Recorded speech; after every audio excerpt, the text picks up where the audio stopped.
Buenas noches. Las sombras revelan verdades que la luz jamás podría mostrar. Soy Umbra, y esta noche les traigo 3 historias que cambiarán la forma en que ven el mundo que los rodea. Trabajadores nocturnos, padres de familia, guardianes de la fe. Todos pensaron que conocían los límites entre el bien y el mal. Pero las tinieblas guardan secretos que la mente humana no está preparada para comprender. Advertencia: lo que están a punto de escuchar son testimonios reales. Testimonios de quienes cruzaron líneas que nunca debieron cruzar y pagaron el precio. Buenas noches, Umbra. Mi nombre es Carlos Mendoza.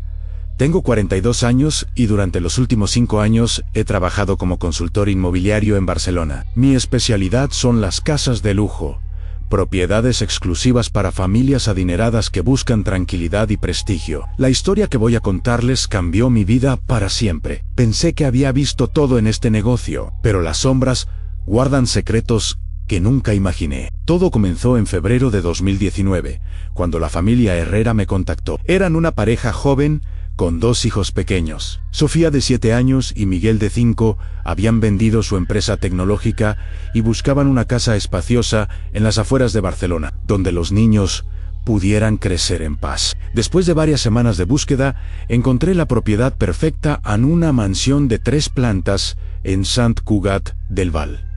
Es construida en 1987, tenía todo lo que buscaban: un jardín amplio, piscina, 5 habitaciones y, lo más importante para ellos, un precio increíblemente bajo para una propiedad de esas características. El dueño anterior, un empresario llamado Vicente Ramírez, había muerto de un infarto 2 años antes, y sus herederos querían deshacerse de la casa rápidamente. Cuando les pregunté por qué el precio era tan bajo, me dijeron que había habido algunos incidentes menores que habían ahuyentado a compradores anteriores. Problemas de plomería, algunos ruidos nocturnos, a nada serio. Debí haber investigado más a fondo. La primera visita con los Herrera fue perfecta. Los niños corrieron por el jardín mientras los padres inspeccionaban cada habitación. La casa estaba en excelente estado, con muebles de caoba, pisos de mármol italiano y ventanales que llenaban cada espacio de luz natural. «Es perfecta, Carlos», me dijo Elena Herrera, la madre. «Los niños van a ser muy felices aquí». Su esposo, Javier, estaba igualmente entusiasmado. Como ingeniero, había revisado meticulosamente la estructura, el sistema eléctrico, la calefacción. Todo estaba impecable. Firmamos el contrato esa misma tarde. Les entregué las llaves una semana después, el 15 de marzo de 2019. Recuerdo la fecha porque fue el último día que vi a esa familia sonreír. Los primeros problemas comenzaron apenas una semana después de la mudanza. Elena me llamó un jueves por la mañana. Su voz sonaba tensa. «Carlos, necesito preguntarte algo. ¿Sabes si esta casa tiene sótano?». Le expliqué que según los planos originales, la casa tenía un sótano que había sido convertido en bodega de vinos, pero que en las renovaciones de 2010 había sido sellado por problemas de humedad. «Es extraño», continuó Elena. «Los niños insisten en que escuchan voces de otros niños que vienen del suelo. Al principio pensamos que era su imaginación, pero su voz se quebró ligeramente. Anoche, Sofía nos despertó llorando. Decía que los niños del sótano querían jugar con ella, que la llamaban por su nombre. Le aseguré que probablemente se trataba de la tubería o algún eco de las casas vecinas. Los niños tienen imaginación muy activa, especialmente después de una mudanza». Elena pareció tranquilizarse, pero algo en su tono me inquietó. 2 días después, Javier me llamó. Su voz sonaba diferente, más grave, llena de una preocupación que no había estado ahí antes. «Carlos, necesito que vengas a la casa ahora». Llegué en 30 minutos. Javier me esperaba en la puerta principal, con ojeras profundas y las manos temblorosas. Me llevó directamente al salón principal, donde había movido algunos muebles pesados. «Mira esto», me dijo, señalando una sección del piso de mármol. Al principio no vi nada inusual, pero cuando me acerqué más, noté que había una línea muy sutil en el piso, como si hubiera una sección que había sido removida y reinstalada. «Anoche escuché ruidos más fuertes», explicó Javier. «No eran tuberías, Carlos. Eran golpes rítmicos, como si alguien estuviera golpeando el techo desde abajo. Conseguí un detector de metales y encontré esto. Me mostró su teléfono. En la pantalla había una foto que había tomado con una aplicación que detectaba espacios huecos. Debajo del piso del salón había definitivamente un espacio vacío. Hay un sótano ahí abajo, Carlos. Un sótano que no aparece en ningún plano. Mi mente comenzó a trabajar rápidamente. Busqué en mis archivos toda la documentación de la casa. Efectivamente, los planos originales de 1987 mostraban un sótano, pero los planos de renovación de 2010 lo habían eliminado. Según los documentos, había sido rellenado por problemas estructurales. Pero si había sido rellenado, ¿por qué el detector mostraba un espacio hueco? Javier, necesito hacer algunas llamadas. Dame 24 horas y te tendré respuestas. Esa noche contacté a Miguel Fernández, un contratista que había trabajado en renovaciones en esa zona durante décadas. Cuando le mencioné la dirección, hubo un silencio largo al otro lado de la línea. Esa casa, dijo finalmente. No he pensado en esa casa en años. ¿Conoces la propiedad? Carlos. Yo trabajé en esa renovación de 2010. Vicente Ramírez me contrató para sellar el sótano, pero no por problemas de humedad. Mi estómago se encogió. Entonces, ¿por qué? Porque había cosas ahí abajo que era mejor dejar enterradas. Miguel accedió a encontrarse conmigo al día siguiente en un café del centro de Barcelona. Llegó con una carpeta llena de fotografías viejas y documentos amarillentos. Vicente me contrató en abril de 2010.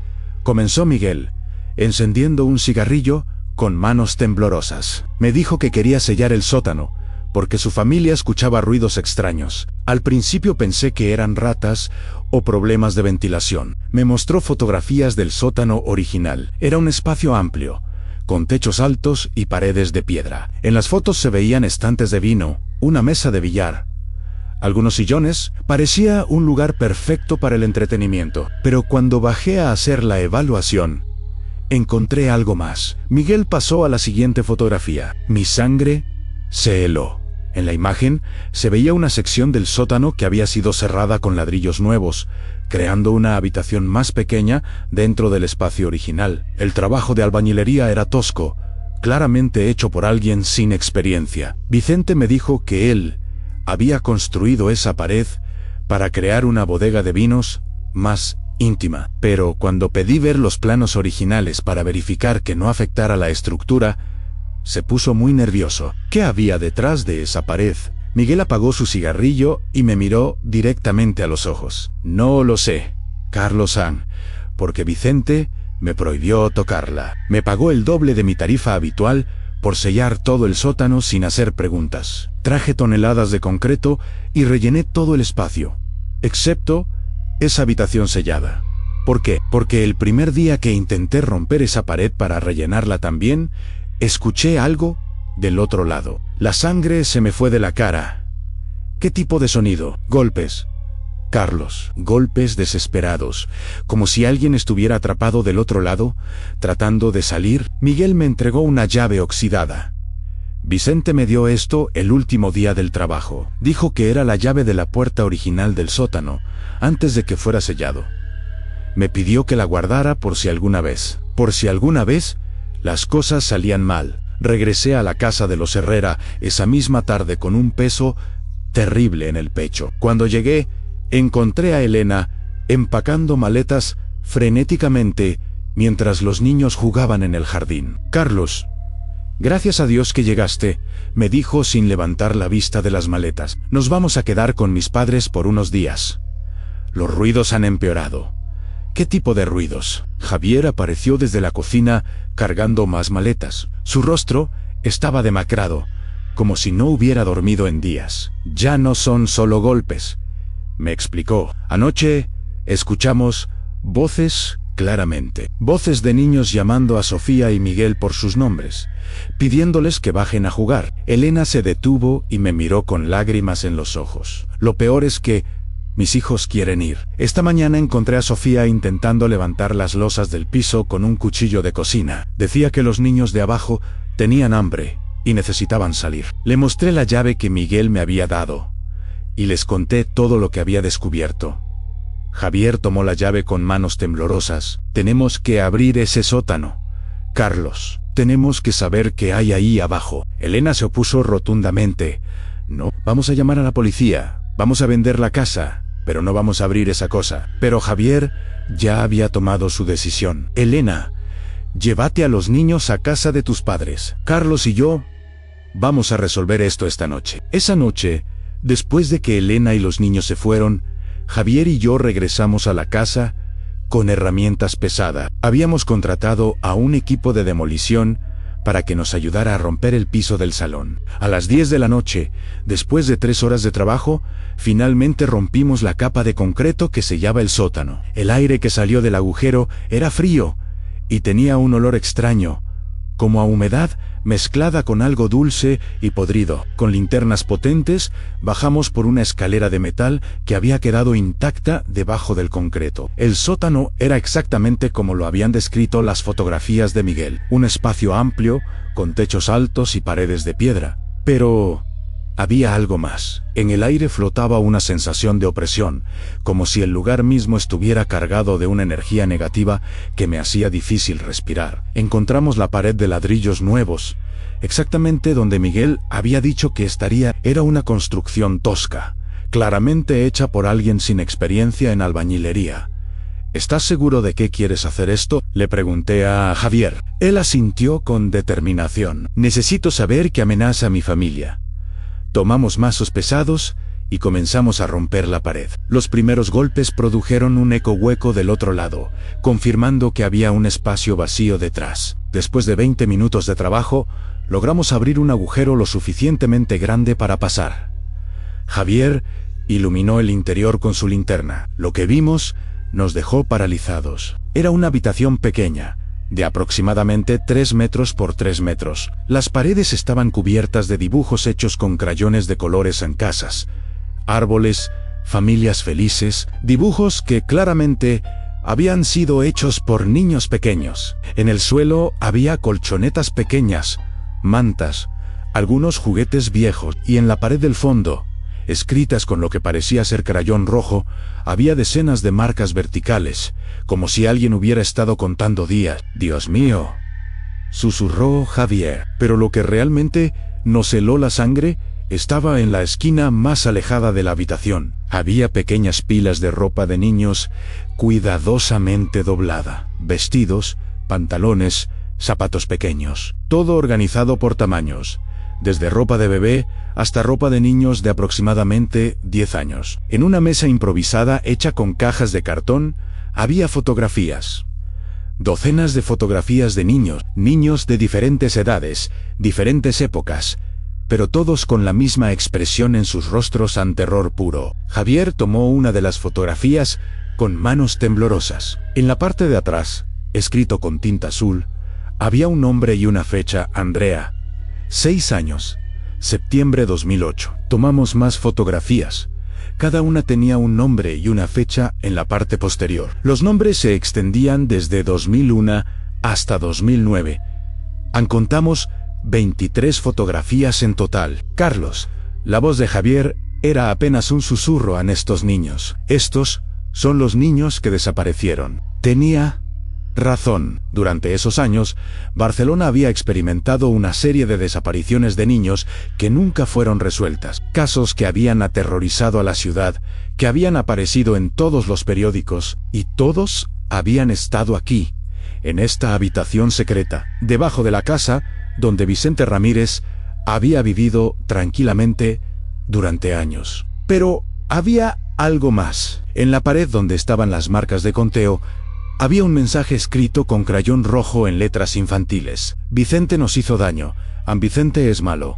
Queremos salir, queremos justicia. Debajo, en letras más grandes y con tinta roja más oscura: los nuevos niños van a ayudarnos. Javier y yo nos miramos con horror absoluto. Entendimos inmediatamente lo que significaba. Los espíritus de esos niños asesinados habían estado atrapados en esa habitación durante años. Y ahora que una nueva familia con niños había llegado a la casa, veían una oportunidad de obtener la justicia que nunca habían recibido.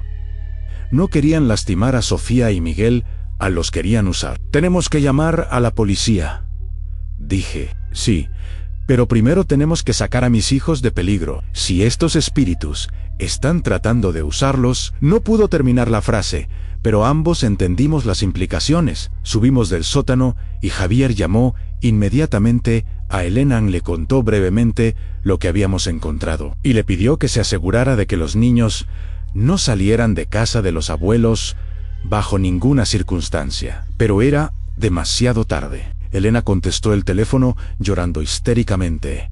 Javier, los niños desaparecieron. Estaban durmiendo en la habitación de invitados, y cuando fui a revisarlos hace 5 minutos, no estaban. La ventana está abierta, pero estamos en un segundo piso. No hay forma de que hayan salido solos. ¿Llamaste a la policía? Están en camino. Pero Javier, encontré algo en la cama de Sofía. ¿Qué? Un dibujo que ella no hizo. Es un dibujo de nuestra casa, pero con niños saliendo del sótano. Y hay un mensaje escrito con su letra. Pero yo sé que ella no lo escribió. ¿Qué dice el mensaje? Vamos a casa a ayudar a nuestros amigos. No se preocupen por nosotros. Vamos a arreglar las cosas. Javier y yo corrimos hacia el auto. Durante el trayecto de regreso a la casa, llamé a la policía para reportar lo que habíamos encontrado en el sótano. Les di la dirección y les expliqué que habíamos descubierto evidencia de múltiples asesinatos de niños. Cuando llegamos a la casa, había 3 coches de policía estacionados afuera. Los oficiales ya habían acordonado el área y estaban preparándose para bajar al sótano. Pero cuando entramos a la casa, escuchamos algo que nos heló la sangre. Voces de niños cantando. Voces que venían del sótano. Era una canción infantil española que yo conocía desde pequeño, pero las voces sonaban extrañas, como si vinieran de muy lejos o a través del agua. Ping Pong es un muñeco, muy guapo y de cartón. Javier corrió hacia el agujero del sótano, pero los policías lo detuvieron. Señor, no puede bajar ahí.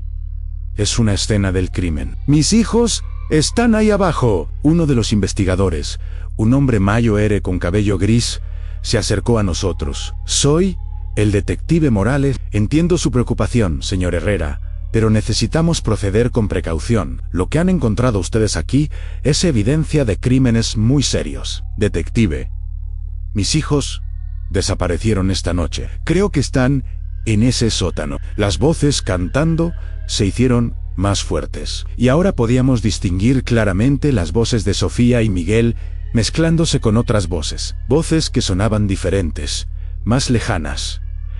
Mi muñeco me da la mano. Conmigo quiere jugar. El detective Morales intercambió miradas preocupadas con sus colegas. Está bien, vamos a bajar. Pero ustedes se quedan aquí arriba. Observamos desde arriba mientras 3 policías bajaron al sótano con linternas potentes. Sus voces llegaban a nosotros a través del agujero. Aquí está la habitación sellada. Dios mío, ¿vieron esto? Sí.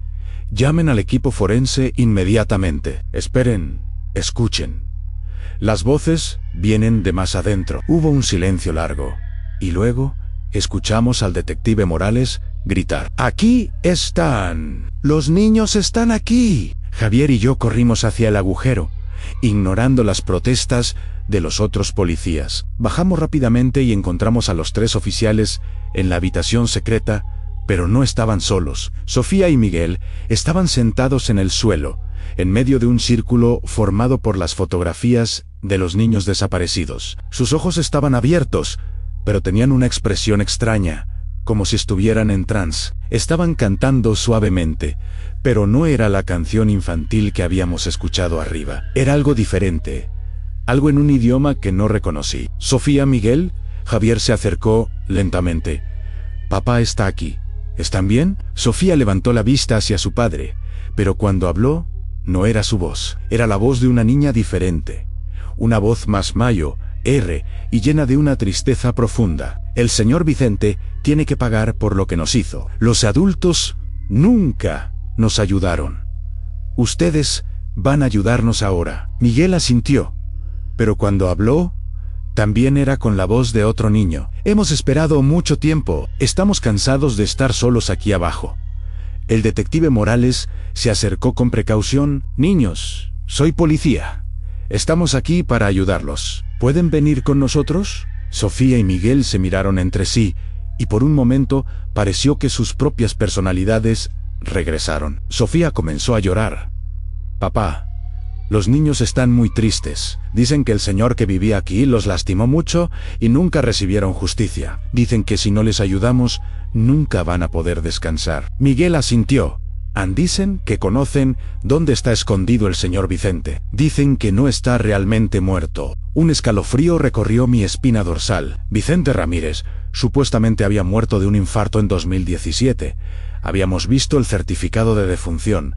¿Dónde dicen que está?, preguntó el detective Morales. Esta vez, cuando Sofía habló, definitivamente no era su voz. Era la voz de un niño Mayo R, probablemente de unos 10 años. Está en la casa de campo en Girona, la que nadie conoce. Está viviendo con un nombre diferente. Se llama Rafael Serrano ahora. Tiene otros niños allí. El detective Morales inmediatamente radiocomunicó esta información a sus colegas. Mientras esperábamos confirmación, algo extraño comenzó a suceder en la habitación. Las fotografías de los niños en el suelo comenzaron a moverse, como si fueran empujadas por una brisa suave, pero no había viento en el sótano. Y luego, gradualmente, comenzamos a ver formas translúcidas en la habitación, figuras pequeñas, del tamaño de niños, que se movían entre nosotros.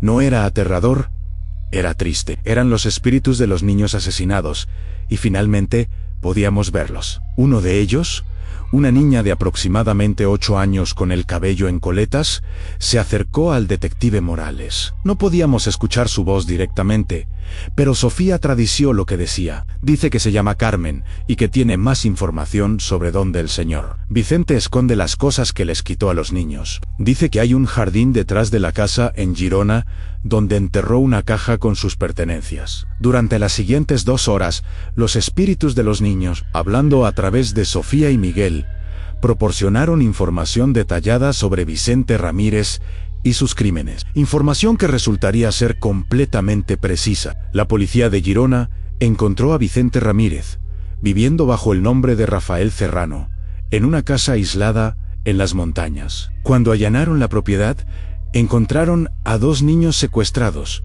vivos pero traumatizados, en el jardín trasero, exactamente donde los espíritus habían indicado. Encontraron una caja metálica enterrada que contenía pertenencias personales de las víctimas en juguetes, joyas pequeñas, mechones de cabello. Vicente fue arrestado y finalmente confesó todos sus crímenes. Fue sentenciado a cadena perpetua, pero murió en prisión 6 meses después, supuestamente de causas naturales. Pero la historia no terminó ahí. Después de que Vicente fue arrestado, regresamos al sótano una última vez con Sofía y Miguel. Los espíritus de los niños estaban allí, pero algo había cambiado. Ya no parecían tristes o desesperados. Sofía y Miguel se sentaron nuevamente en el centro de la habitación, pero esta vez, cuando los espíritus hablaron a través de ellos, fue para despedirse. Gracias por ayudarnos, dijo una voz a través de Sofía. Ahora podemos descansar. El malo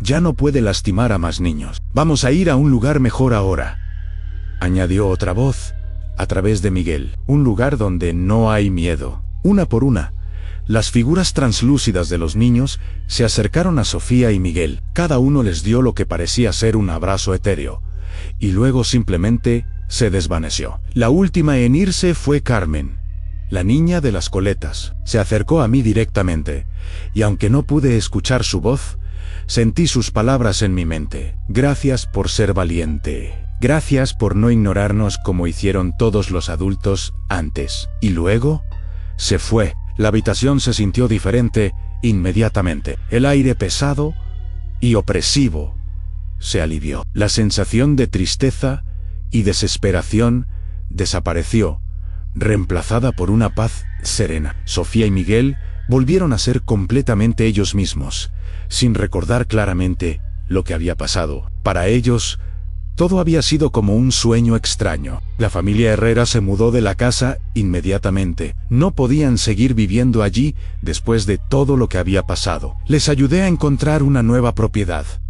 Una casa moderna sin historia, donde pudieran comenzar de nuevo. Pero la experiencia me cambió para siempre. Ahora, cada vez que evalúo una propiedad, hago mucha más investigación sobre su historia. Hablo con vecinos antiguos, reviso archivos de periódicos, busco cualquier señal de que algo malo haya ocurrido allí, porque aprendí que las casas guardan memoria, y a veces esa memoria incluye espíritus que necesitan justicia. Los niños del sótano encontraron su paz, pero solo después de que los adultos finalmente los escucharon. Solo después de que alguien fue lo suficientemente valiente para descubrir la verdad. La casa en Sant Cugat del Vol, ese fue demolida 6 meses después. En su lugar, construyeron un pequeño parque con un área de juegos para niños. Hay una placa que dice Anne, en memoria de los inocentes que no fueron protegidos. Pero yo sé la verdad, Anne no es solo un memorial. Es un lugar donde 23 niños pueden finalmente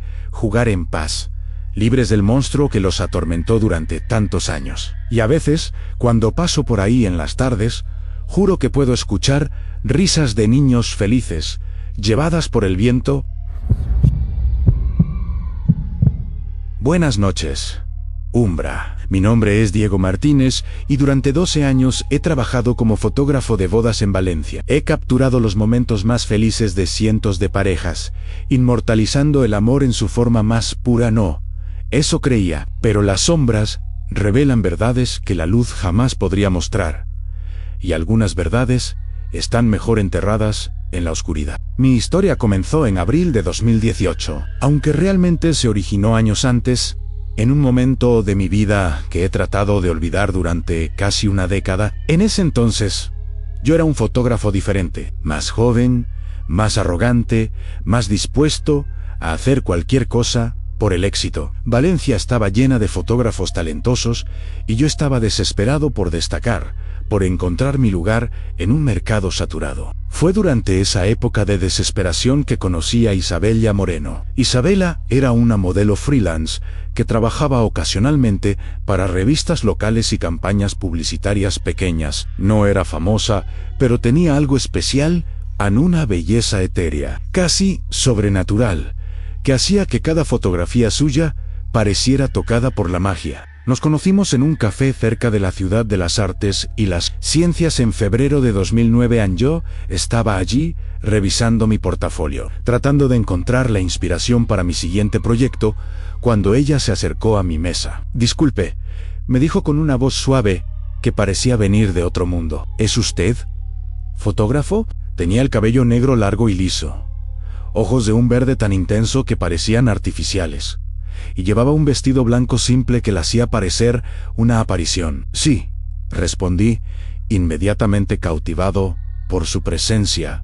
Diego Martínez. Isabella Moreno se presentó extendiendo una mano delicada. He visto algunas de sus fotografías en la galería del centro. Son diferentes, capturan algo que otros fotógrafos no ven. No podía apartar mis ojos de ella. Había algo en Isabella que me hipnotizaba, una cualidad casi magnética que me hacía querer fotografiarla inmediatamente.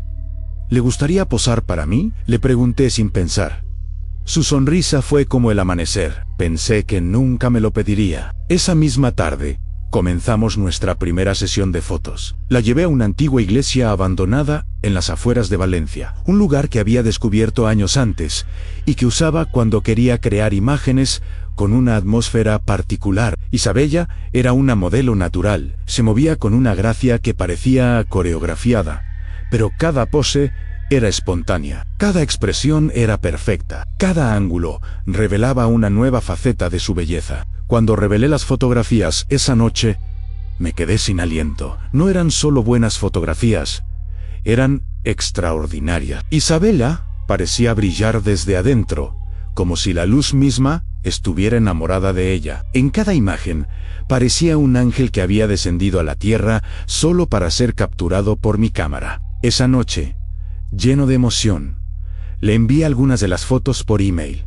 Su respuesta llegó a los pocos minutos. Son perfectas, Diego, en exactamente lo que esperaba. Mañana te voy a proponer algo que cambiará tu carrera para siempre. Durante las siguientes semanas, Isabella y yo desarrollamos una colaboración intensa. Ella tenía ideas creativas constantemente en locaciones únicas, conceptos artísticos innovadores, formas de usar la luz que yo nunca había considerado. Pero había algo extraño en nuestra relación profesional. Isabella nunca quería que le pagara por las sesiones. Decía que las fotografías eran pago suficiente, que solo quería copias de alta calidad para su propio portafolio. También había pequeños detalles que me inquietaban. Nunca la vi comer durante nuestros largos días de trabajo. Nunca sudaba, incluso bajo las luces intensas del estudio, ni sus ojos. Sus ojos verdes parecían cambiar de intensidad dependiendo de la luz, a veces tan brillantes que parecían fosforescentes. Pero yo estaba demasiado encantado con los resultados para hacer preguntas incómodas. Las fotografías que tomé con Isabella durante esos meses se convirtieron en mi carta de presentación. Las envié a revistas, las exhibí en galerías, las usé para conseguir clientes nuevos. Mi carrera despegó de manera espectacular. Fue durante esa época que Isabella me hizo su propuesta. Diego, me dijo una tarde, después de una sesión particularmente exitosa, quiero hacer algo especial contigo, algo que será la cumbre de tu arte. ¿Qué tienes en mente? Una sesión de bodas, pero no una boda real, una sesión conceptual, artística. Yo seré la novia. Tú capturas la belleza eterna del amor. La idea me emocionó inmediatamente. Una sesión de bodas artística con Isabella como modelo podría ser exactamente lo que necesitaba para consolidar mi reputación como el mejor fotógrafo de bodas de Valencia. ¿Cuándo?, pregunté. El próximo sábado. Conozco la iglesia perfecta, un lugar que nadie más conoce.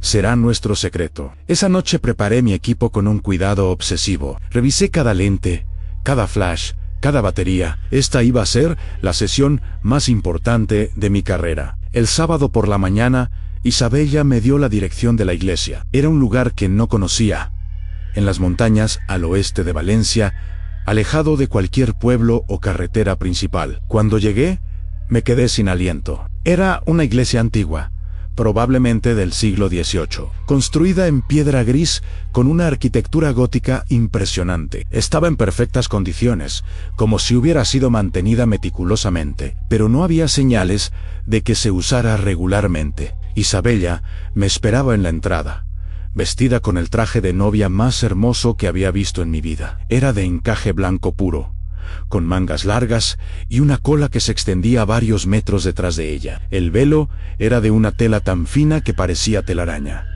y la corona que lo sostenía estaba adornada con perlas que brillaban como estrellas.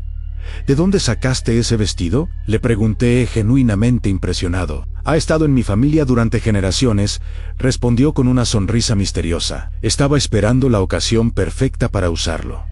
La sesión comenzó de manera espectacular. Isabella se movía por la iglesia como si hubiera nacido allí, posando junto al altar, caminando por el pasillo central, arrodillándose frente al crucifijo principal. Cada fotografía era una obra maestra, pero conforme avanzaba la mañana, comencé a notar cosas extrañas. Primero, me di cuenta de que, aunque la iglesia parecía estar en perfecto estado, tenía un olor extraño. No era incienso o velas, era algo más dulce y pesado, como flores que se han dejado demasiado tiempo en agua estancada. Segundo, aunque estábamos en pleno día y había ventanas grandes, la luz dentro de la iglesia era tenue y dorada, como si fuera filtrada a través de algo que yo no podía ver. Tercero, y esto fue lo que realmente me inquietó, cada vez que miraba a Isabella a través del lente de mi cámara, por un instante, parecía transparente, como si fuera una imagen superpuesta sobre el fondo de la iglesia. Pero cada vez que apartaba la cámara y la miraba directamente, estaba allí, sólida y real. Diego, me dijo Isabella, después de una serie de fotos particularmente hermosas, quiero mostrarte algo especial. Me llevó a una pequeña capilla lateral que no había notado antes. Era más íntima que el área principal, con bancos de madera oscura y un altar pequeño decorado con flores frescas. Esta era mi capilla favorita cuando era niña, me explicó. Mi familia venía aquí todos los domingos. ¿Tu familia es de esta zona? Podríamos decir que sí, respondió de manera evasiva. Diego, Quiero que tomes una foto especial aquí. Una foto que capture el momento exacto en que una novia se convierte en esposa. Se arrodilló frente al altar y juntó las manos en oración. La luz dorada se intensificó, creando un halo alrededor de su figura. Levanté mi cámara y comencé a disparar. Fue en ese momento que vi algo que me cambió para siempre. A través del lente no solo podía ver a Isabela, también podía ver a un hombre junto a ella. Un hombre que no estaba ahí cuando miraba sin la cámara. Era alto, vestía un traje negro elegante y tenía una expresión de amor absoluto en su rostro mientras miraba a Isabela. Parecía estar susurrando algo en su oído. Bajé la cámara bruscamente. Isabela estaba sola en el altar. ¿Estás bien, Diego?, me preguntó, notando mi expresión de confusión. Sí, yo. ¿Hay alguien más aquí? Solo nosotros, respondió.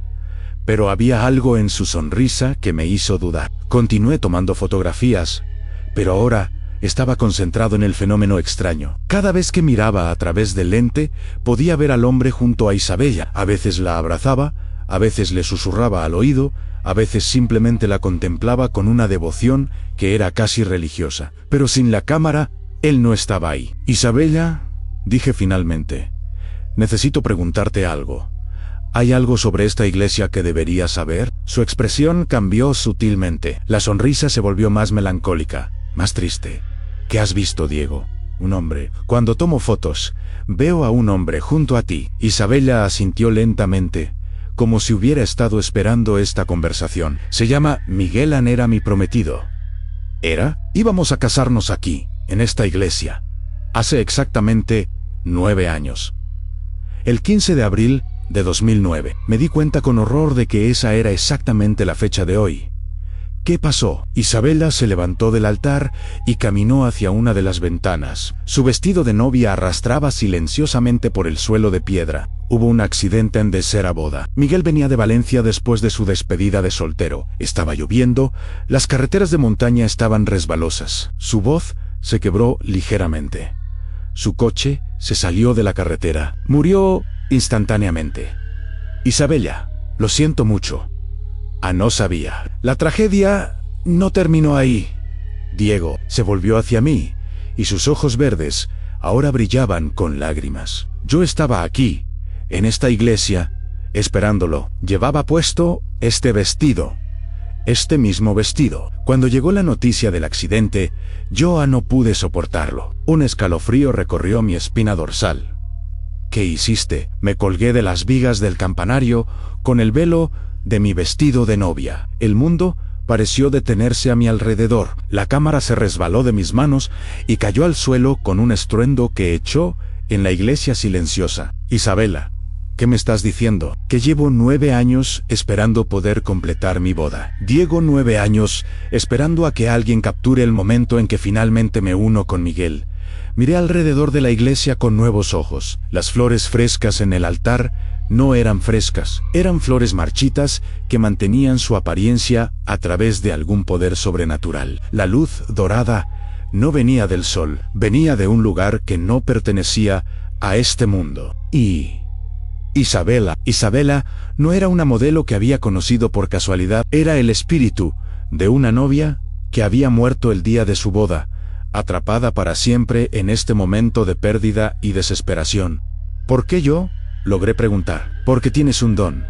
Diego, puedes ver lo que otros no pueden ver. Puedes capturar lo que existe entre el mundo de los vivos y el mundo de los muertos. Isabela se acercó a mí, y ahora podía ver a través de ella. Era translúcida, como una imagen proyectada en el aire. Durante meses te he estado preparando para este momento. Todas esas sesiones de fotos, toda esa práctica, era para llegar a este día, para que pudieras tomar la fotografía perfecta de mi boda con Miguel. ¿Y si me niego? Su expresión se volvió fría, y por primera vez desde que la conocía, Isabela se veía amenazadora. No puedes negarte, Diego, ya no. Eres parte de mi historia ahora. Has visto demasiado. Sabes demasiado. La única forma de que puedas salir de aquí es completando lo que viniste a hacer. Entendí que no tenía opción. Recogí mi cámara del suelo, verificando que no se hubiera dañado en la caída.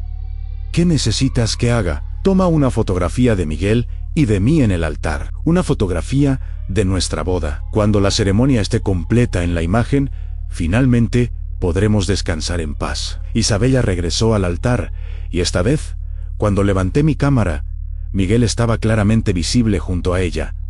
Ya no era translúcido o confuso, era tan sólido y real como Isabella había parecido ser durante todos esos meses. Era un hombre guapo, de aproximadamente 30 años, con cabello oscuro y ojos llenos de amor. Vestía un smoking negro elegante y sostenía las manos de Isabella con una ternura que era palpable incluso a través del lente de mi cámara.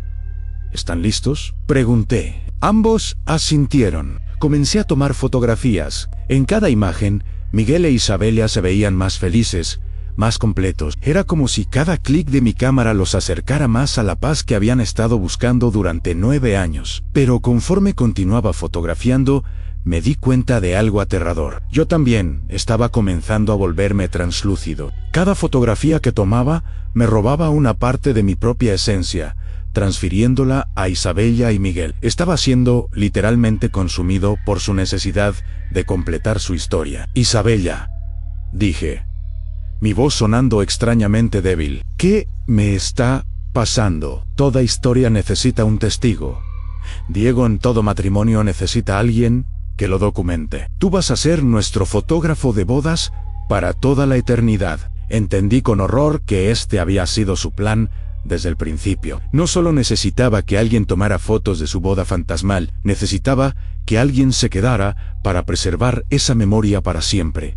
Pero ya era demasiado tarde para detenerme. Mi mano continuaba presionando el obturador de la cámara de manera automática, como si ya no tuviera control sobre mis propias acciones. Con cada fotografía, Miguel e Isabella se volvían más sólidos, más reales, y yo me desvanecía más y más. La última imagen que tomé fue la más hermosa de todas. Miguel e Isabella se besaban frente al altar, finalmente unidos en matrimonio. La luz dorada los envolvía como una bendición divina, y en ese momento entendí que su historia había llegado a su fin. Pero la mía acababa de comenzar. Cuando las autoridades encontraron mi cuerpo 3 días después, estaba sentado en un banco de la iglesia, con mi cámara en las manos. Los médicos dijeron que había muerto de causas naturales, probablemente un paro cardíaco.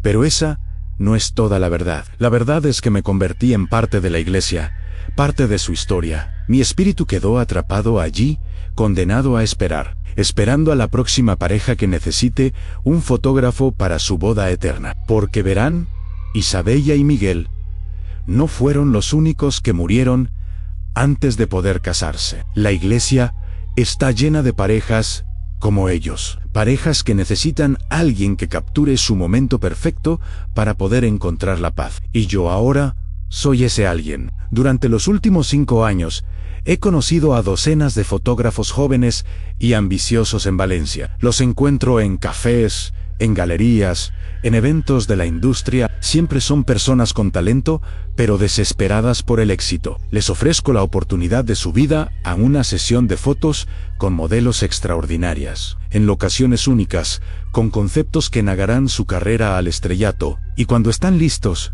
cuando han desarrollado suficiente habilidad para capturar lo sobrenatural, los llevo a la iglesia. Cada uno de ellos se convierte en el fotógrafo perfecto para una pareja diferente. Cada uno completa una historia de amor que había quedado inconclusa, y cada uno se queda para siempre, esperando a la siguiente oportunidad de servir. Es un ciclo perfecto, una cadena eternal de amor, muerte y arte. Pero aquí está el secreto que Isabella nunca me contó. Cada fotógrafo que se queda en la iglesia conserva su habilidad de influir en el mundo de los vivos. Yo he estado usando esa habilidad durante los últimos años. Cada vez que un fotógrafo de bodas en Valencia toma una foto, hay una pequeña posibilidad de que yo aparezca en la imagen. No como una figura sólida, sino como una sombra, una presencia en el fondo. Y cuando aparezco, maldigo esa boda. La pareja se divorciará dentro de 1 año siempre, sin excepción. Porque si yo no puedo tener una vida normal,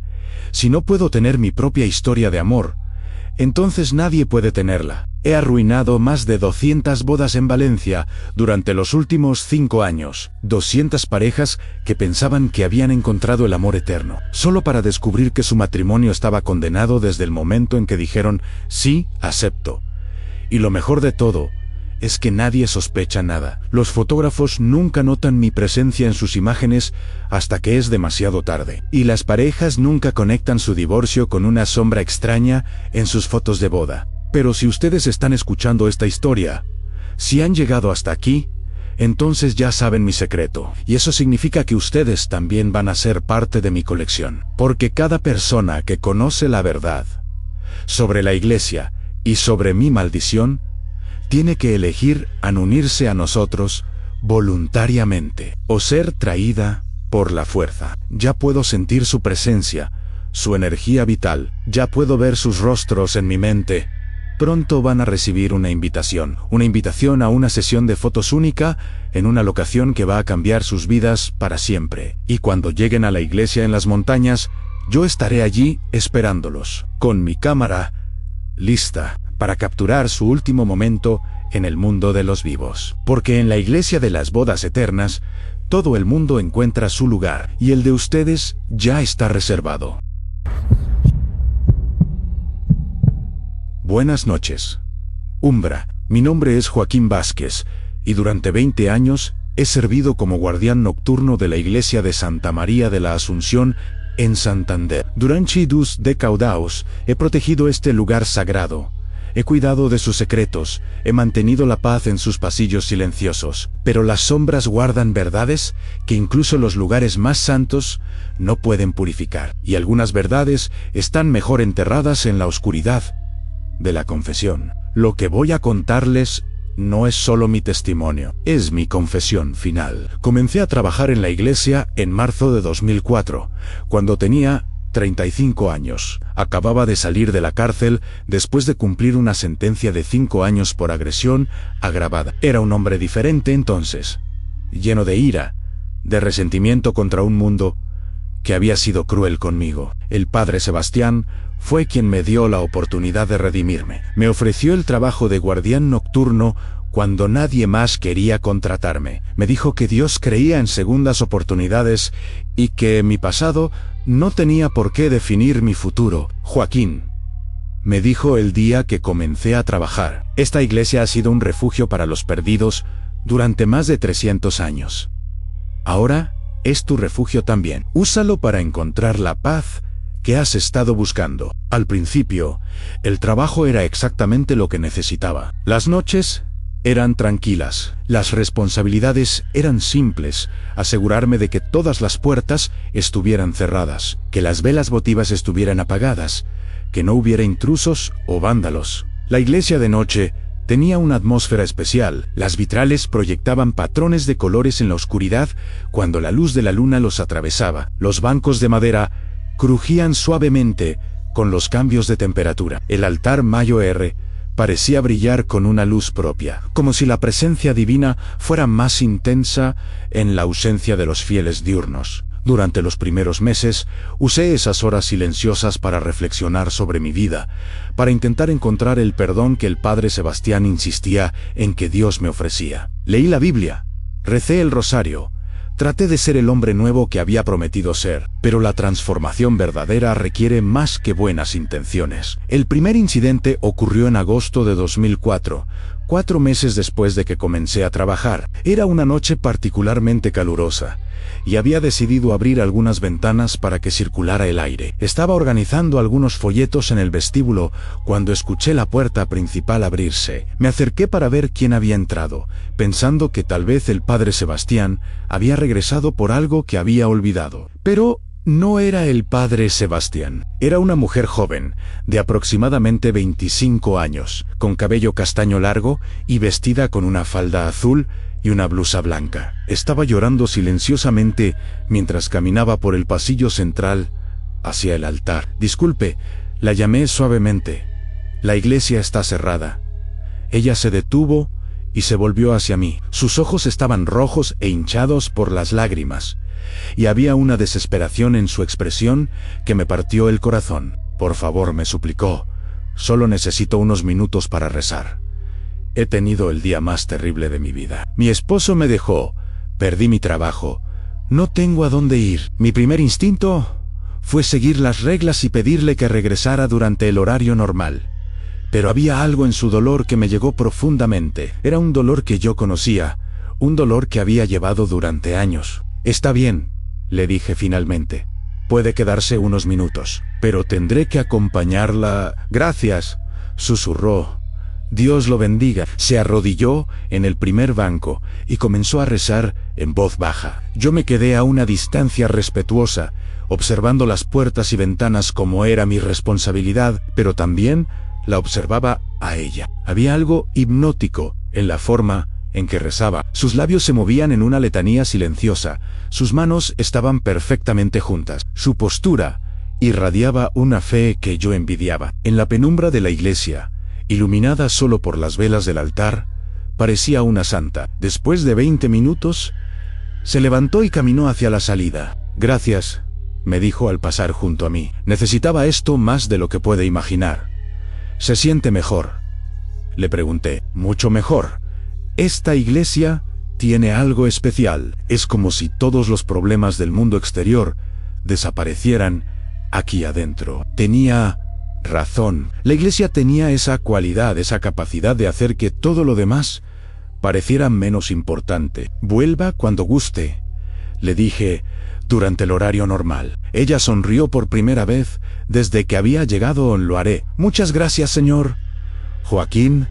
An Joaquín Vázquez. Gracias, Joaquín. Soy Carmen Ruiz. Después de que se fue, me quedé pensando en el encuentro. Había algo profundamente satisfactorio en haber ayudado a alguien en un momento de necesidad. Era la primera vez en años que sentía que había hecho algo genuinamente bueno. Carmen regresó 2 noches después. Esta vez llegó más temprano. Alrededor de las 10 de la noche, justo después de que yo hubiera terminado mis rondas iniciales. Llevaba el mismo tipo de ropa conservadora, pero esta vez parecía más tranquila. Joaquín me saludó al entrar. Espero que no le moleste que haya vuelto. Para nada, respondí, genuinamente complacido de verla. ¿Cómo han ido las cosas? Mejor, a mucho mejor. Conseguí una entrevista de trabajo para mañana, y mi hermana me dijo que puedo quedarme con ella mientras consigo mi propio lugar. Eso es maravilloso. Creo que mis oraciones están siendo respondidas. Esta iglesia realmente es especial. Esa noche, Carmen se quedó 1 hora, rezó en diferentes bancos, encendió velas votivas e incluso me pidió que le mostrara algunas de las estatuas y pinturas más antiguas de la iglesia. ¿Conoce la historia de este lugar?, me preguntó mientras observaba una pintura del siglo XVIII que representaba la Asunción de María. Un poco, respondí. Fue construida en 1703 por monjes franciscanos. Ha sido restaurada varias veces, pero la estructura original se mantiene intacta. Debe haber visto tantas oraciones, tantas lágrimas, tanta fe, reflexionó. A veces creo que las piedras mismas han absorbido bendiciones de todos los fieles que han pasado por aquí. Tenía una manera de hablar que era poética, casi mística. Escucharla me tranquilizaba de una forma que no había experimentado en años. Carmen comenzó a visitarme regularmente. 3, a veces 4 noches por semana. Siempre llegaba después de las 10, cuando la iglesia estaba oficialmente cerrada, y siempre se quedaba entre 1 y 2 horas.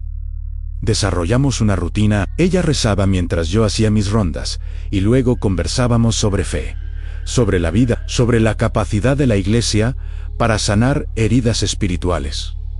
¿Sabe qué es lo que más me gusta de este lugar?, me preguntó una noche en octubre. ¿Qué? Que aquí puedo ser completamente honesta. No tengo que fingir que soy fuerte, no tengo que pretender que tengo todo bajo control. Puedo ser vulnerable, y está bien. Esas palabras resonaron conmigo profundamente. Yo también había encontrado en la iglesia un lugar donde podía ser honesto sobre mis fallas, sobre mi pasado, sobre mis luchas diarias por ser mejor persona. Para mí también es así, le confesé. Nunca he sido religioso, pero hay algo en este lugar que me hace sentir redimido. ¿Redimido de qué?, Dudé antes de responder. Carmen había compartido tanto conmigo sobre sus propias luchas que sentía que le debía la misma honestidad. Estuve en prisión durante 5 años. Lastimé a alguien en una pelea. He pasado la mayor parte de mi vida adulta tratando de compensar por esa noche. Carmen no pareció sorprendida o asustada. En cambio, su expresión se volvió más comprensiva, más compasiva. Todos tenemos momentos de los que no estamos orgullosos, me dijo suavemente. Lo importante es lo que hacemos después. Y usted está aquí, cuidando un lugar sagrado, ayudando a personas como yo. Eso dice mucho sobre quién es usted realmente. Sus palabras fueron como un bálsamo para heridas que no sabía que todavía sangraban. Noviembre llegó con las primeras tormentas del invierno. Las noches eran más frías, más oscuras, y Carmen comenzó a quedarse más tiempo en cada visita. ¿No tiene frío caminando por las calles tan tarde?, le pregunté una noche particularmente ventosa. Un poco, admitió, pero vale la pena. Estos momentos en la iglesia son los únicos momentos del día en que realmente siento paz. ¿Las cosas no han mejorado en casa? Carmen desvió la mirada. Mi hermana es muy generosa al dejarme quedarme con ella, pero es complicado. Ella tiene su propia familia, sus propios problemas. A veces siento que soy una carga. ¿Y el trabajo? Conseguí algo de medio tiempo en una cafetería, pero no es suficiente para conseguir mi propio apartamento. Y después de lo que pasó con mi esposo, mi crédito está arruinado. Había una tristeza en su voz que me hizo querer protegerla de todo el dolor del mundo exterior. Carmen, le dije impulsivamente, si alguna vez necesita un lugar donde quedarse por una noche, donde pueda sentirse segura, la iglesia tiene habitaciones para visitantes en el sótano. Son simples, pero están limpias y son cálidas. Su rostro se iluminó. ¿En serio? ¿Eso sería posible? El padre Sebastián las usa para alojar a misioneros o trabajadores de caridad cuando vienen de visita, pero casi nunca las usa. Estoy seguro de que no le importaría, especialmente si es temporal. Joaquín, eso sería un regalo del cielo. Esa noche, le mostré las habitaciones del sótano. Había 3 cuartos pequeños, cada uno con una cama individual, un escritorio simple y un crucifijo en la pared. Eran espartanos, pero cómodos. ¿Cuál le gusta más?, le pregunté. Carmen eligió la habitación que estaba más cerca de las escaleras que llevaban a la iglesia principal. Esta, dijo, así puedo ir a rezar fácilmente durante la noche si no puedo dormir. Le di una llave de la entrada lateral de la iglesia, la que usaba para mis propios turnos nocturnos. Solo úsela cuando realmente lo necesite, le advertí, y siempre asegúrese de que nadie la vea entrar o salir. Carmen utilizó la habitación 3 o 4 noches durante las siguientes 2 semanas. Siempre era discreta, siempre dejaba todo exactamente como lo había encontrado. Pero más importante, parecía estar floreciendo. El estrés que había llevado en su rostro durante meses comenzó a desaparecer. Sonreía más, hablaba con más esperanza sobre el futuro. Esta iglesia me está salvando la vida, me dijo una noche a principios de diciembre. Y usted también, Joaquín. No sé cómo agradecerle. No tiene que agradecerme nada. Solo me alegra poder ayudar. Usted es un buen hombre. Un hombre verdaderamente bueno. Esas palabras significaron más para mí que cualquier absolución que hubiera recibido en confesión. Fue durante la 3ª semana de diciembre que algo cambió. Carmen llegó una noche con una expresión diferente. Había una intensidad en sus ojos que no había visto antes. Una urgencia en sus movimientos. Joaquín, me dijo inmediatamente después de entrar, necesito preguntarle algo muy importante. Por supuesto, ¿qué necesita? ¿Confía en mí? La pregunta me tomó por sorpresa. Por supuesto que confío en usted, Carmen. ¿Por qué me pregunta eso? Porque lo que voy a pedirle va a sonar extraño, tal vez incluso equivocado, pero necesito que confíe en que tengo una buena razón. Mi instinto me advirtió que fuera cauteloso, pero meses de conversaciones nocturnas, de conexión espiritual, de ver su transformación gradual, habían creado un vínculo que era más fuerte que mi precaución. Dígame, ¿Qué necesita? Carmen respiró profundamente antes de continuar. Hay alguien que va a venir esta noche. Una mujer estará desesperada, buscando refugio, pidiendo ayuda. ¿Una amiga suya? No exactamente. Es tan complicado. Es importante que cuando venga, usted la ayude, que le dé la misma compasión que me ha dado a mí. Carmen, si alguien necesita ayuda, por supuesto que la ayudaré. Pero ¿por qué me está advirtiendo? Porque va a llegar con una historia triste. Va a decir que su esposo la golpeó, que necesita un lugar seguro donde quedarse. Y va a ser muy convincente. Algo en su tono me alertó. ¿Está diciendo que va a estar mintiendo? Estoy diciendo que las cosas no siempre son lo que parecen. Pero eso no significa que no necesite ayuda. Carmen se acercó más a mí, y por primera vez desde que la conocía, había algo inquietante en su presencia. ¿Recuerda lo que me dijo sobre su tiempo en prisión, sobre lastimar a alguien? Sí. ¿Qué fue exactamente lo que pasó esa noche? No había hablado de los detalles de mi crimen con nadie en años. Ni siquiera en terapia había sido completamente honesto sobre lo que realmente había ocurrido. Hubo una pelea en un bar. Un hombre estaba molestando a una mujer, y yo intervine. Las cosas se salieron de control. ¿Eso es todo? Su mirada era penetrante, como si pudiera ver a través de las medias verdades que había estado diciéndome a mí mismo durante años. El hombre terminó en el hospital con un cráneo fracturado. Admití finalmente en casi muere. ¿Y la mujer por la que peleó? Ella, en mi voz, se quebró. Ella desapareció antes de que llegara la policía. Nunca supe su nombre. Nunca volvió a declarar. Sin su testimonio, parecía que yo había atacado al hombre sin provocación. Carmen asintió como si hubiera estado esperando exactamente esa respuesta. ¿Cómo se veía esa mujer, Joaquín? Un frío terrible comenzó a extenderse por mi pecho. ¿Por qué me pregunta eso? Descríbamela. Cabello castaño, ojos marrones, aproximadamente 25 años. Llevaba una falda azul y una blusa blanca. Carmen sonrió, pero no era la sonrisa cálida que había llegado a conocer. Era algo más fría, más calculada. ¿Y nunca se preguntó por qué esa mujer desapareció tan convenientemente? ¿Por qué nunca trató de contactarlo, después de que usted arriesgó su libertad por defenderla? Yo pensé que tal vez tenía miedo, o que tal vez nunca fue una víctima para empezar. La verdad golpeó como un martillo. Carmen y la mujer del bar eran la misma persona. Usted, susurré.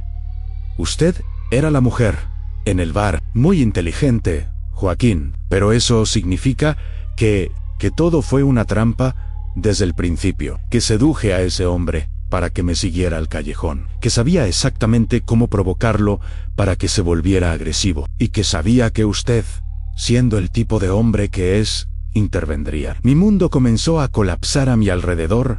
¿Por qué? ¿Por qué haría algo así? Porque necesitaba que fuera a prisión, Joaquín. Necesitaba que su vida se arruinara, que perdiera todo, que llegara al punto más bajo posible. Solo así estaría dispuesto a hacer cualquier cosa por redimirse. ¿Para qué? Carmen caminó hacia el altar, y yo la seguí en estado de shock. Para esta noche, para lo que va a pasar cuando llegue mi siguiente víctima. ¿Su víctima? Durante los últimos 20 años, he estado perfeccionando un sistema. Joaquín, encuentro hombres con potencial para la violencia, los manipulo para que cometan crímenes y luego espero pacientemente hasta que salen de prisión. Se volvió hacia mí y ahora podía ver algo diabólico en sus ojos. Porque los hombres que han estado en prisión, los hombres que han perdido todo y están desesperados por redimirse, son los más fáciles de manipular. Están dispuestos a hacer cualquier cosa por sentirse virtuosos de nuevo. Carmen, yo no. En aproximadamente una hora va a llegar aquí una mujer joven llamada Sandra. Va a estar llorando. Va a decir que su novio la golpeó. Va a suplicar un lugar donde quedarse. Y usted, siendo el hombre compasivo que se ha esforzado tanto por ser, va a ayudarla. Un horror creciente se apoderó de mí. ¿Qué le va a pasar a Sandra? Lo mismo que les ha pasado a las otras 37 mujeres que han venido aquí durante los últimos 20 años, buscando mi ayuda. 37, una por cada año, desde que comencé mi trabajo. Todas jóvenes, todas hermosas, todas con historias tristes que despiertan la compasión de hombres como usted. Carmen caminó hacia uno de los bancos laterales y levantó un cojín. Debajo había una tabla suelta del piso, la levantó, revelando un espacio hueco. Dentro del espacio había una caja metálica. Carmen la abrió, mostrándome su contenido. Había docenas de identificaciones de mujeres jóvenes, licencias de conducir, tarjetas de estudiante, pasaportes, todas con fotografías de mujeres entre 20 y 30 años. 37 mujeres que vinieron aquí buscando refugio. Carmen continuó. 37 mujeres que confiaron en el guardián compasivo de la iglesia. 37 mujeres que desaparecieron sin dejar rastro. ¿Dónde están?, logré preguntar. Carmen señaló hacia abajo, en el verdadero sótano, mucho más abajo que las habitaciones que le mostré, en las catacumbas originales de la iglesia. ¿Las catacumbas? Esta iglesia fue construida sobre un cementerio del siglo XV. Los monjes franciscanos conservaron las catacumbas originales como lugar de entierro, pero han estado selladas al público durante décadas. Carmen se acercó al altar y presionó algo detrás del crucifijo principal. Una sección del piso del altar se deslizó hacia un lado, revelando escaleras de piedra que descendían hacia la oscuridad. Ahí es donde he estado construyendo mi colección durante todos estos años. Su colección de mujeres perfectas, mujeres jóvenes, hermosas, que nunca envejecerán, que nunca perderán su belleza, que nunca me decepcionarán. Entendí con horror absoluto lo que Carmen estaba describiendo. Las mató, las preservé, me corrigió, las convertí en arte, en perfección eterna. ¿Y yo? ¿Cuál es mi papel en todo esto? Usted es mi asistente, Joaquín. Durante 20 años he estado preparándolo para ser mi socio perfecto. Alguien que atrae a las víctimas con compasión genuina, alguien que las tranquiliza, que las hace sentir seguras. Carmen caminó hacia mí y puso una mano en mi brazo. Su toque era frío como el hielo, y alguien que tiene la fuerza física necesaria para llevarlas abajo cuando ya no cooperan voluntariamente. Jamás haría algo así. ¿En serio? Ni siquiera por mí, ni siquiera después de todo lo que hemos compartido, ni siquiera después de que le di un propósito, una razón para vivir. Usted está loca. No, Joaquín, estoy evolucionada, he trascendido la moralidad ordinaria. He encontrado una forma de crear belleza eterna, de preservar la perfección antes de que sea corrompida por el tiempo. Carmen caminó hacia las escaleras que llevaban a las catacumbas. Baje conmigo, déjeme mostrarle mi obra. No, no. Su voz se volvió peligrosa, amenazante. Joaquín, creo que no entiende su situación. Durante los últimos meses, he estado documentando meticulosamente cada una de nuestras interacciones. Tengo fotografías de usted dándome acceso a la iglesia después del horario. Tengo grabaciones de audio de usted ofreciéndome las habitaciones del sótano. Tengo evidencia de que usted ha estado violando las reglas de la iglesia para ayudar a una mujer extraña. Mi sangre se heló. Y cuando Sandra desaparezca esta noche, ¿quién cree que va a ser el principal sospechoso? ¿El guardia nocturno que ya tiene antecedentes criminales por violencia? ¿El hombre que admitió haber lastimado a alguien en el pasado? Nadie me creería si dijera que usted me manipuló. Exactamente, especialmente porque oficialmente yo no existo. Carmen sacó una cartera de su bolso y me mostró una identificación. Carmen Ruiz murió en un accidente automovilístico en 2003. Esta identidad es solo una de muchas que he usado a lo largo de los años. Entendí que estaba completamente atrapado. Carmen había estado planeando esto durante décadas, manipulando cada aspecto de mi vida para llegar a este momento. ¿Qué quiere que haga? Baje conmigo, vea mi trabajo. Entienda la belleza de lo que hemos estado construyendo juntos. No tenía opción. La seguí por las escaleras de piedra hacia las catacumbas. El olor que subía desde abajo era indescriptible. Era dulce y podrido al mismo tiempo, como flores marchitas mezcladas con algo químico. Las catacumbas eran más extensas de lo que había imaginado. Había túneles que se extendían en múltiples direcciones. Nichos tallados en las paredes donde originalmente se habían colocado cuerpos durante la época medieval. Pero ahora Los nichos contenían algo diferente. Había mujeres en cada uno. Mujeres jóvenes y hermosas, preservadas mediante algún proceso químico que las mantenía en un estado de conservación perfecta. Estaban vestidas con ropas elegantes, maquilladas meticulosamente, posicionadas como si estuvieran durmiendo pacíficamente. Son hermosas, ¿verdad? Carmen acarició el rostro de una de las mujeres. Esta es Alejandra. Llegó aquí en 2018, huyendo de un esposo abusivo. Tenía 24 años. Pasamos por nicho tras nicho. Carmen me contó la historia de cada mujer. Había llegado a la iglesia. ¿Qué historia había contado? Cómo había terminado en las catacumbas. Y esta se detuvo frente al último nicho, que estaba vacío. Es para Sandra. ¿Cómo las mata? ¿Cómo las mata? Las drogo. Primero, una mezcla de sedantes en una taza de té que siempre les ofrezco cuando llegan. Les digo que es para calmar sus nervios. Después, cuando están inconscientes, uso formaldehído para preservarlas. Es un proceso delicado, pero he tenido años para perfeccionarlo. Carmen me llevó a una habitación más grande al final de las catacumbas. Había una mesa de metal con tenedores y químicos, herramientas que parecían pertenecer a un laboratorio de patología. Esta es mi sala de trabajo. Aquí es donde transformo a las mujeres ordinarias en arte eterno. ¿Por qué hace esto? Porque la belleza es temporal, Joaquín. Las mujeres hermosas envejecen, se vuelven amargas, se corrompen, pero de esta manera permanecen perfectas para siempre. Carmen se acercó a una pared donde había fotografías colgadas. Eran fotos de las mujeres en vida, sonriendo, riendo, viviendo sus vidas normales. Las estudio durante meses antes de atraerlas aquí. Aprendo sus rutinas, sus vulnerabilidades, sus miedos, y luego creo la situación perfecta para que vengan buscando ayuda.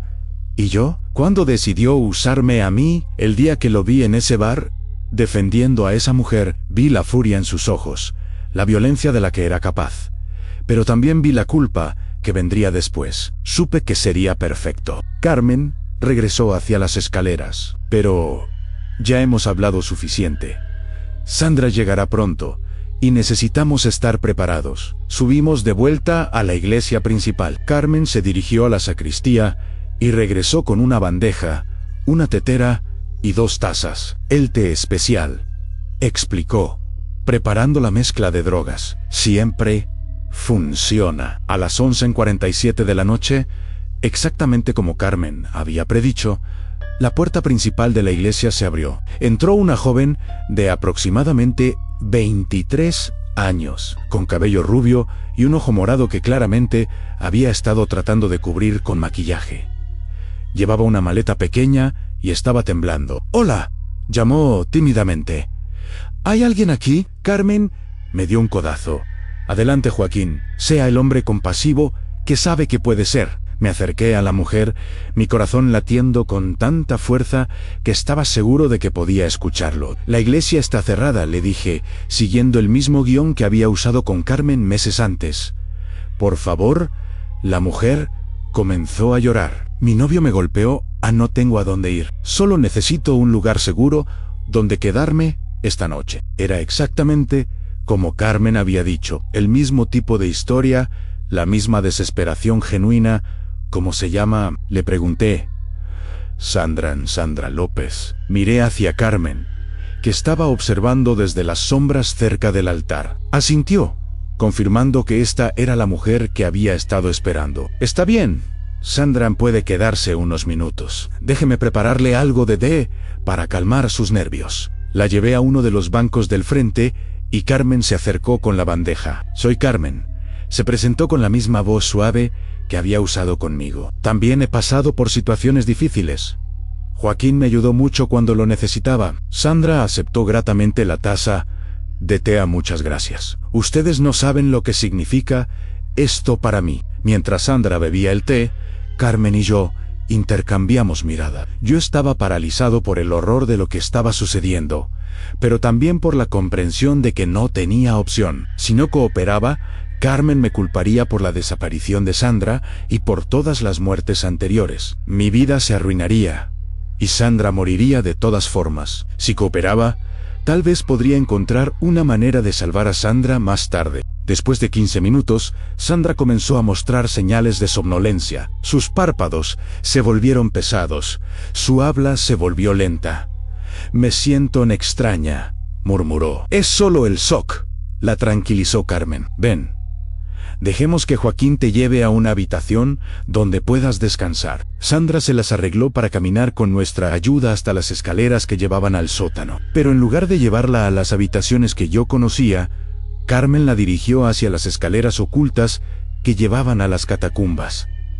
«¿A dónde vamos?», preguntó Sandra, ahora claramente drogada pero aún consciente. «A un lugar seguro», respondió Carmen. «Un lugar donde nadie podrá lastimarte nunca más». Cuando llegamos a las catacumbas, Sandra vio los nichos con las mujeres preservadas. Incluso en su estado drudeado, entendió inmediatamente lo que estaba viendo.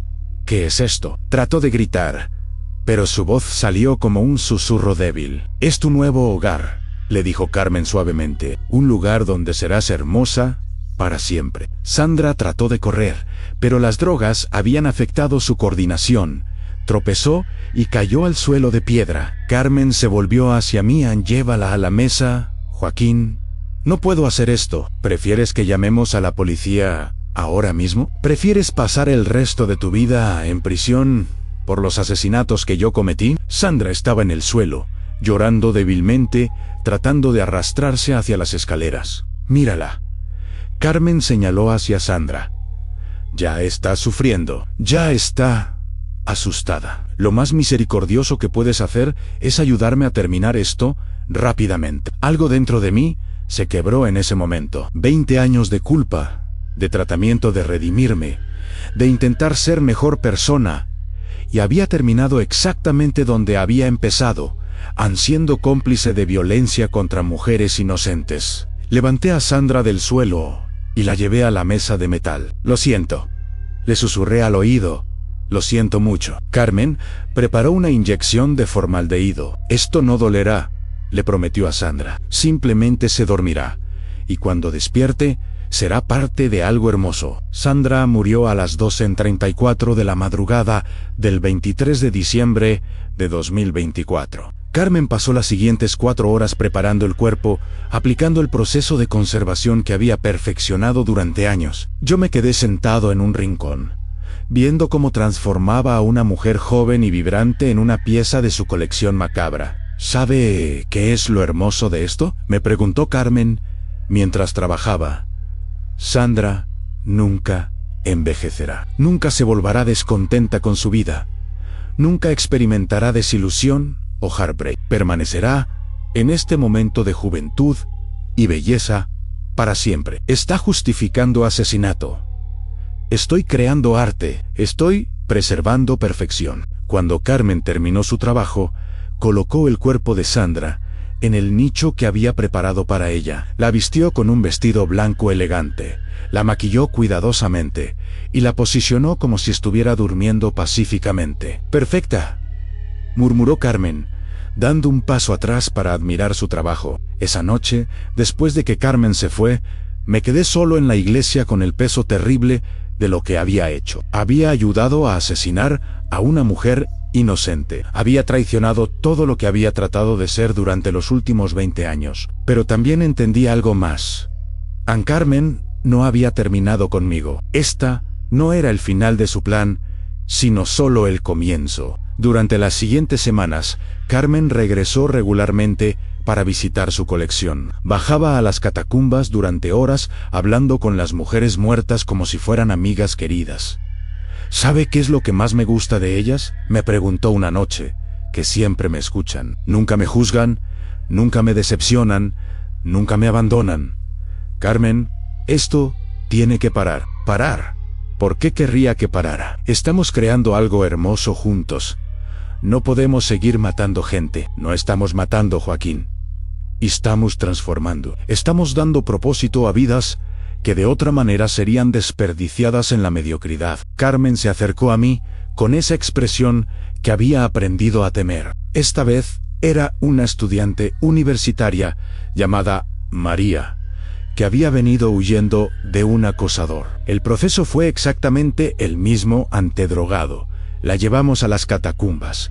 y yo fui cómplice de otro asesinato. En marzo, fue una trabajadora social llamada Ana, que había estado investigando casos de niños desaparecidos. En abril, una enfermera llamada Lucía, que había estado trabajando turnos dobles para pagar las deudas médicas de su madre. Cada muerte me destruía un poco más. Cada mujer que ayudaba a matar se llevaba otra pieza de mi alma. Pero Carmen estaba floreciendo. Se veía más joven, más vibrante, más satisfecha con cada adición a su colección.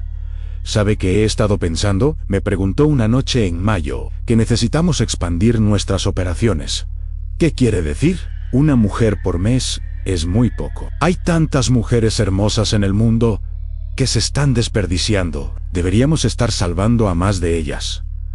Carmen, no puedo seguir haciendo esto. No puede o no quiere. Se acercó a mí con ojos fríos y calculadores, porque si no puede, entonces tal vez ya no me sirva. Y si ya no me sirve, entonces se convierte en un cabo suelto. ¿Me está amenazando?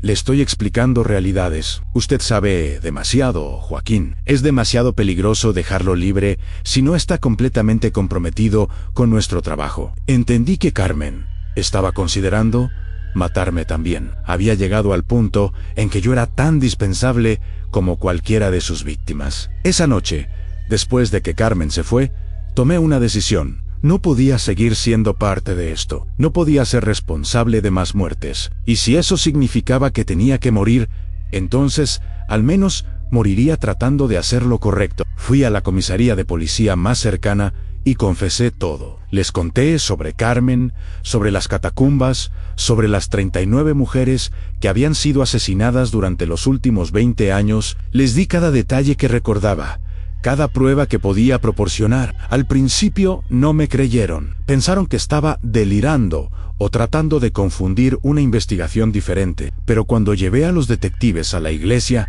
y les mostré las catacumbas, cuando vieron la colección de Carmen con sus propios ojos, supieron que estaba diciendo la verdad. La investigación reveló que Carmen había estado usando múltiples identidades durante décadas. Había registros de mujeres similares, desapareciendo en otras ciudades, otras iglesias, otros guardianes nocturnos que habían sido manipulados de la misma manera que yo. Encontraron evidencia de que había comenzado su trabajo en los años 1980, lo que significaba que había matado a muchas más mujeres de las que yo había pensado. Carmen desapareció antes de que pudieran arrestarla. Nunca la encontraron. Pero yo fui arrestado y acusado de complicidad en múltiples asesinatos. Durante el juicio, traté de explicar cómo había sido manipulado, cómo Carmen había orquestado todo desde el principio. Algunos expertos testificaron sobre la psicología de la manipulación, sobre cómo los depredadores experimentados pueden controlar a sus víctimas. Pero al final, el hecho permanecía: había ayudado a matar a 5 mujeres inocentes. Fui sentenciado a cadena perpetua sin posibilidad de libertad condicional. Ahora, 5 años después, estoy compartiendo esta historia desde mi celda, en la prisión de Santander. Cada noche, cuando cierro los ojos, veo los rostros de Sandra, María, Ana, Lucía y Carmen. Todas las mujeres cuyas vidas fueron terminadas por mi cobardía, por mi necesidad desesperada de redención, que me hizo vulnerable a la manipulación. Pero hay algo más que quiero que sepan. Carmen sigue allá afuera. Los detectives me han visitado varias veces durante los últimos años, mostrándome fotografías de casos similares en otras ciudades. Mujeres jóvenes que desaparecen después de buscar refugio en iglesias. Guardianes nocturnos que son encontrados muertos o que confiesan crímenes que parecen estar fuera de carácter. Carmen ha perfeccionado su sistema. Ha aprendido de los errores que cometió conmigo. Ahora es más cuidadosa, más sutil, más efectiva. Y siempre está buscando al siguiente hombre con potencial para la violencia, al siguiente guardia nocturno solitario, al siguiente protector fallido que pueda manipular para que se convierta en su cómplice. Si están escuchando esta historia, si trabajan en turnos nocturnos en lugares aislados, si alguna vez han lastimado a alguien y llevan esa culpa como una herida abierta, tengan cuidado, porque Carmen puede aparecer en cualquier momento, con cualquier nombre, con cualquier historia triste. Y cuando lo haga, recordarán que les advertí que la redención verdadera no viene de actos desesperados de compasión, que las sombras revelan verdades que la luz no puede mostrar, y que algunas verdades están mejor enterradas en la oscuridad, donde pertenecen. Estas fueron las historias de esta noche, testimonios de quienes creyeron conocer los límites entre el bien